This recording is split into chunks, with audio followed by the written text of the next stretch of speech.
Prezident İlham Əliyev martın 2-də Rusiya Federasiyası hökuməti sədrinin müavini hökumətlərarası komissiyasının həmsədri Aleksey Averçuku qəbul edib.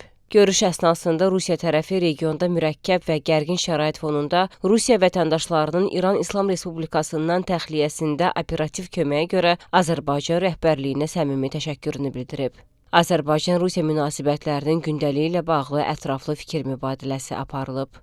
Söhbət zamanı qeyd edilib ki, Azərbaycan və Rusiya liderlərinin 2025-ci il oktyabrın 9-da Düşənbədə keçirilən görüşündə əldə etdikləri razılaşmalara uyğun olaraq tərəflər 2024-cü il dekabrın 25-də Azal təyyarəsinin qəzaya uğraması nəticəsində yaranan problemlərin həlli üzrə yaxın vaxtlarda kompleks praktik addımlar atacaqlar. Azərbaycanla Rusiya arasında qarşılıqlı faydalı iqtisadi, ticari, investisiya, sənaye və nəqliyyat logistika əməkdaşlığının gələcəkdə daha da inkişaf etdirilməsinə dair ortaq niyyətə diqqət yetirilib. Görüşdə regionda nəqliyyat əlaqələrinin inkişafı perspektivləri müzakirə edilib. Şimal-Cənub beynəlxalq nəqliyyat dəhlizinin inkişafı üzrə işləri davam etdirmək üçün ortaq niyyət təsdiqlənib. Söhbət əsnasında bir sıra humanitar məsələlər də müzakirə edilib. Görüş Azərbaycan-Rusiya dövlətlərarası dialoquna xas olan ənənəvi dostluq və konstruktiv şəraitdə keçib.